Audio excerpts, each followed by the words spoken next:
By the time the hearing ended, Jim Jordan would sit frozen in his chair, unable to speak, unable to move, unable to answer a question so simple a high school student could have handled it.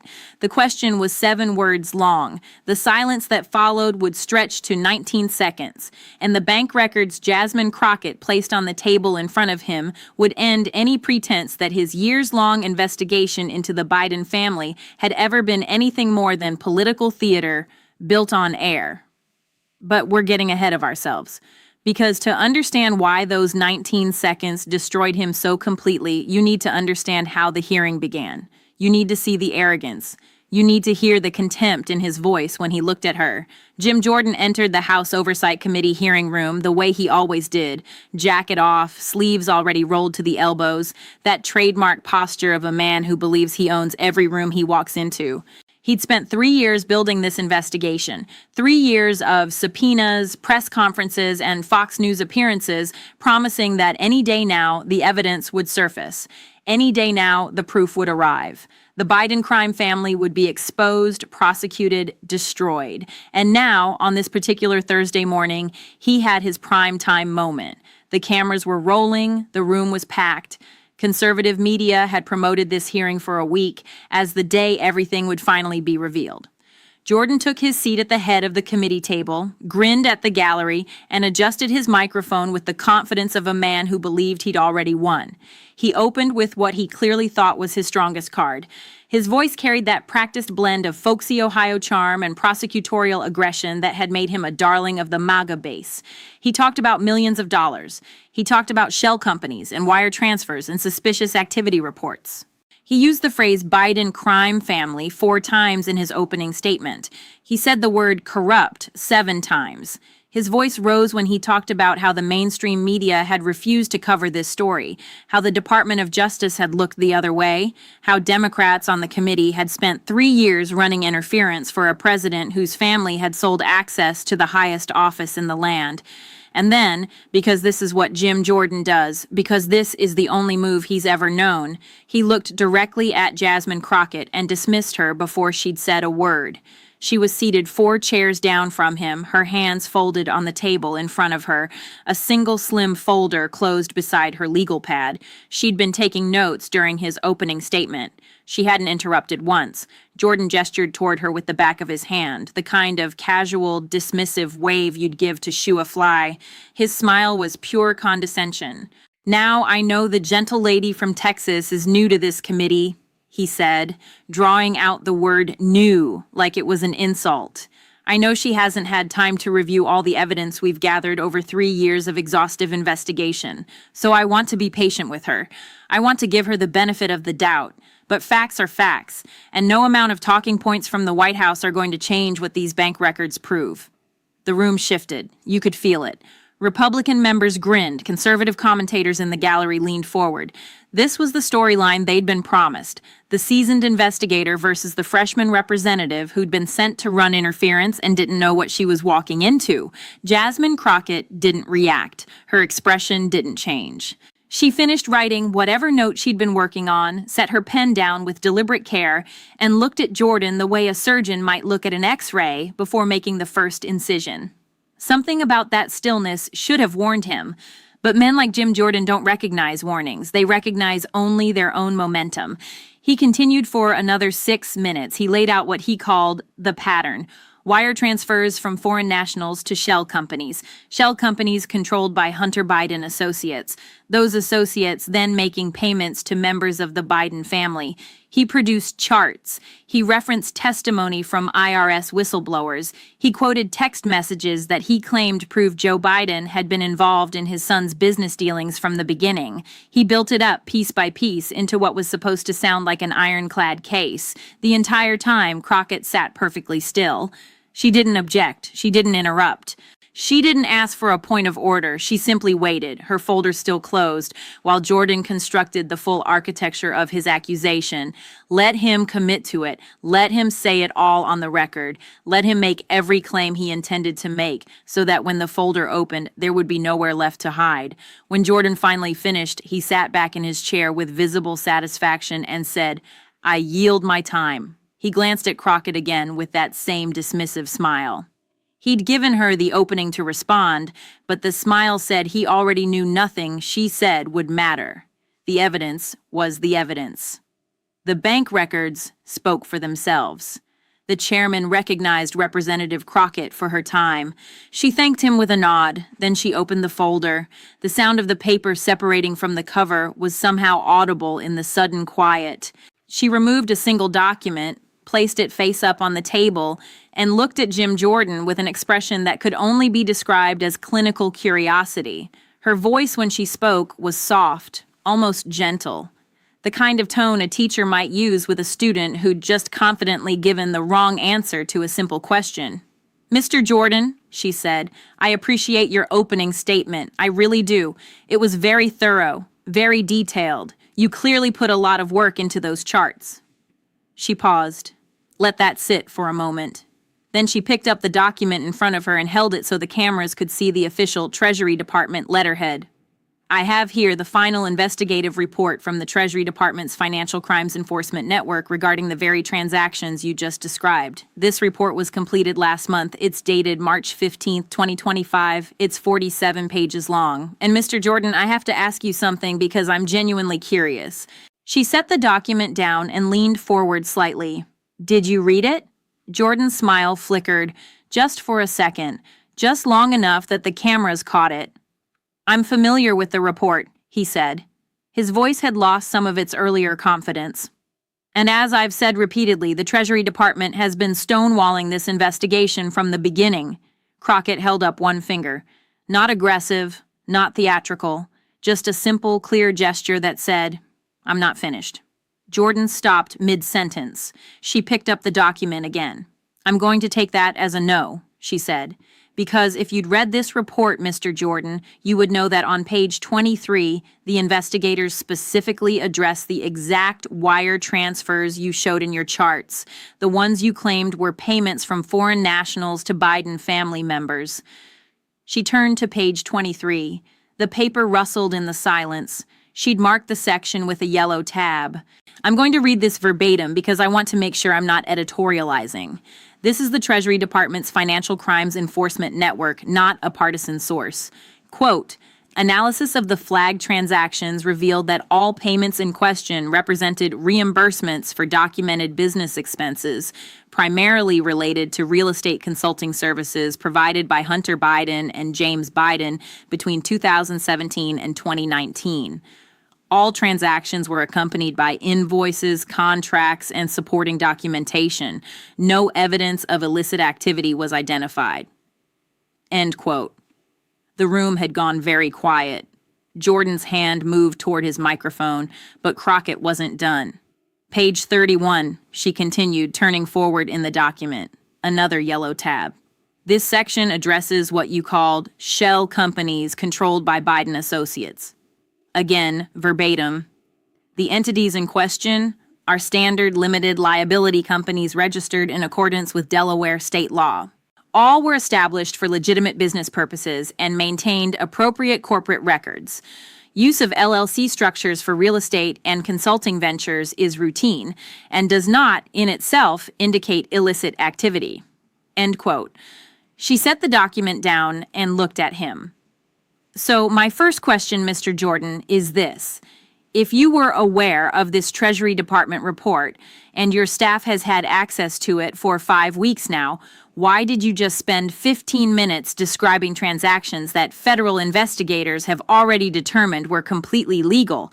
Jordan's jaw tightened. He leaned into his microphone. "With all due respect to the gentle lady," he said, and there was no respect in his tone, "the Treasury Department is part of the Biden administration. Of course they're going to clear the Biden family. That's exactly the kind of cover-up we've been talking about." Crockett held up the document again. "Mr. Jordan, this investigation was initiated in 2022 before the current administration. The team that conducted it includes career prosecutors who've served under both Republican and Democratic administrations. Are you suggesting that 15 separate federal investigators, including 3 appointed during the Trump administration, all participated in a coordinated cover-up to protect Joe Biden's family?" Jordan didn't answer directly. He pivoted. It's what he always did when cornered. What I'm suggesting is that the American people deserve answers. They deserve to know why millions of dollars, how much? Crockett's voice cut through his deflection, still soft, still measured, but there was something underneath it now, something colder than anger. You keep saying millions of dollars. Let's be specific. How much money exactly are you claiming the Biden family received illegally? Jordan hesitated. For just a fraction of a second, his confidence cracked. The exact number is still being determined, he said. But based on the suspicious activity reports, $143,000? Crockett's voice was flat, factual. She reached into her folder and removed a second document. That is the total amount Hunter Biden received from the foreign business ventures you've been investigating. $143,000 over 3 years for documented consulting work on real estate projects in Romania and China. All of it reported on his tax returns, all of it cleared by federal investigators. She let that number sit in the air, then she placed the second document on top of the first. Now let me show you something else, Mr. Jordan, because I think it's important that we have some context here. She removed a third document from her folder. This one was thicker, multiple pages stapled together. These are financial disclosure forms from your own campaign committee, specifically payments received from political action committees and dark money groups between 2022 and 2024, the period during which you've been conducting this investigation. Jordan's face had started to change color, not dramatically, but enough that the cameras would pick it up later. My campaign finances are a matter of public record and have nothing to do with $2 million. Crockett's voice hadn't risen. She wasn't shouting. She wasn't performing outrage for the cameras. She was simply reading numbers from a page. $2 million from outside PACs and dark money groups while you've been running this investigation. Now, I'm not suggesting anything improper, Mr. Jordan. I'm sure all of those donations were completely legal. I'm sure none of those donors had any interest in seeing you continue this investigation, regardless of whether evidence existed. I'm just providing context. Because you receive 50 times more money from anonymous political donors while investigating the Bidens than Hunter Biden received from the foreign business deals you've spent 3 years claiming were corrupt. The Republican side of the committee erupted. Points of order, objections, demands that Crockett's time be suspended for attacking a witness. Except Jordan wasn't a witness. He was the chairman, and Crockett hadn't attacked him. She'd simply read his own financial disclosures back to him. The chairman gavelled the room to order. Crockett waited patiently, her hands folded again while the chaos subsided. When it was quiet enough to continue, she picked up her next document. "But let's set that aside," she said. "Let's go back to your central claim. You said, and I'm quoting from your opening statement here, you said that Joe Biden personally profited from his son's business dealings. You said there's evidence he was involved from the beginning. So, I have a very simple question for you, Mr. Jordan." She removed one more document from her folder. This one was different. It was a bank statement, multiple pages of transaction records. She placed them on the table face up so the cameras could see the Chase Bank logo, the account numbers partially redacted, the columns of deposits and withdrawals. These are Hunter Biden's personal bank records from 2017 to 2019, the exact period you've been investigating. Your committee subpoenaed these records 8 months ago. You've had full access to them since June of last year. She turned to a page she'd marked with another yellow tab. This page shows every deposit Hunter Biden received during that period. Business income, personal loans, gifts from family members, everything. She looked up at Jordan. Her voice was so quiet now that people in the gallery had to lean forward to hear her. "I've gone through every single transaction, Mr. Jordan, every deposit, every transfer, every check, and I cannot find a single payment that went to Joe Biden. Not as a gift, not as a loan, not as a business expense, nothing." She paused, let that land. Then she asked the question that would haunt the rest of the hearing. "So my question for you, Mr. Jordan, is this. In 3 years of investigation, with full subpoena power, with access to every bank record and every email and every tax return, can you point to a single transaction, just one, where Joe Biden received money from his son's foreign business dealings?" The silence that followed was absolute. No shuffling papers, no whispered conversations, no coughing in the gallery. The C-SPAN camera stayed locked on Jim Jordan's face. His mouth opened slightly. His hand moved toward the microphone, then stopped, then moved again. 5 seconds. 10. 15. His eyes moved from Crockett's face to the bank records on the table, to the cameras, to the Republican members beside him who were suddenly very interested in their own notes. One of his aides leaned forward to whisper something, but Jordan waved him away without looking at him. 19 seconds. The timestamp would later be verified by multiple media outlets. 19 seconds of a man who'd spent 3 years promising evidence, sitting in front of the actual evidence, unable to identify a single transaction that supported his central claim. Finally, he spoke. His voice had lost all of its earlier command. "The investigation is ongoing," he said. The words came out flat, mechanical. "We're continuing to review additional materials, and I'm confident that Mr. Jordan." Crockett's voice cut through his deflection like a scalpel. "I didn't ask if the investigation was ongoing. I asked a yes or no question. In 3 years, with full access to every financial record, have you found a single payment from Hunter Biden to his father? Yes or no?" Jordan's face had gone from red to something closer to gray. His hands gripped the edge of the table. "As I said, we're continuing to review." "That's a no." Crockett said it gently, almost sympathetically. "You haven't found anything, because there's nothing to find, and you've known that for months, possibly years." She gathered the documents in front of her, the Treasury report, the bank records, his campaign disclosures, and placed them back in her folder with the same careful precision she'd used to remove them. "Mr. Jordan, you opened this hearing by dismissing me as new to the committee. You're right, I've only been here for 1 term, but in that time I've learned something about how investigations are supposed to work. You start with evidence and follow it to a conclusion. You don't start with a conclusion and spend 3 years trying to manufacture evidence to support it." She closed the folder. The sound was final. "You've subpoenaed bank records. You've interviewed witnesses. You've issued reports. You've held press conferences. You've gone on cable news and promised the American people that you had proof of the biggest political scandal in modern history. And after 3 years, the only thing you've actually proven is that a man who wasn't in office took consulting fees for legal work, reported them on his taxes, and never gave a penny to his father." Jordan tried one more time. "The American people deserve to know what they deserve," Crockett interrupted, and for the first time there was real steel in her voice, "is a Congress that spends its time solving problems instead of chasing conspiracy theories. They deserve representatives who don't waste millions in taxpayer dollars and thousands of hours of committee time investigating crimes that federal prosecutors have already told you didn't happen." She looked directly at the camera, not at Jordan, at the millions of people who would watch this clip.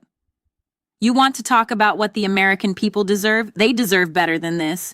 They deserve leaders who treat the truth as sacred, who don't weaponize congressional oversight for partisan gain, who understand that their constitutional duty is to the facts, not to the narrative."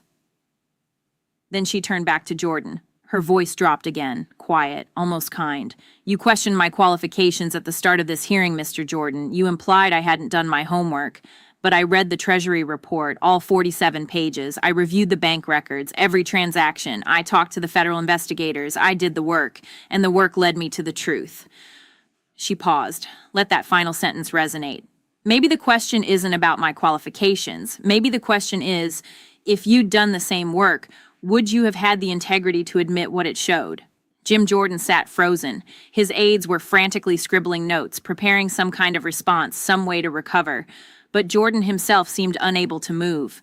He stared at the closed folder on Crockett's desk as if it contained something radioactive, as if opening it again might finish what those 19 seconds of silence had started. The hearing continued for another hour. Other members asked questions, witnesses testified, but everyone in that room knew the real hearing had ended the moment Jasmine Crockett closed her folder.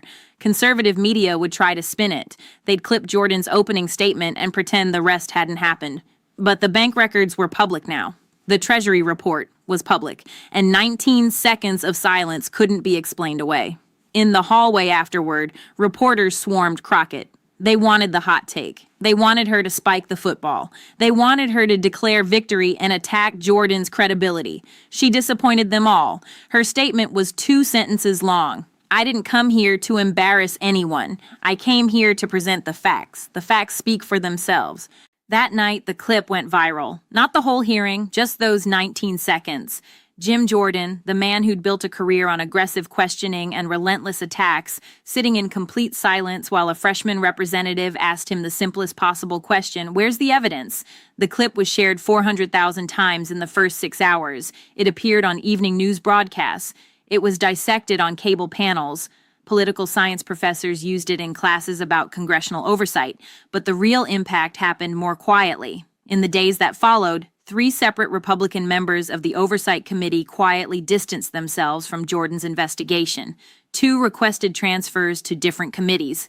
The promised final report that was supposed to be released before the recess was indefinitely delayed. Fox News, which had promoted the hearing as a bombshell event, mentioned it exactly once in their evening coverage and never again. Because here's what Jasmine Crockett had understood from the beginning.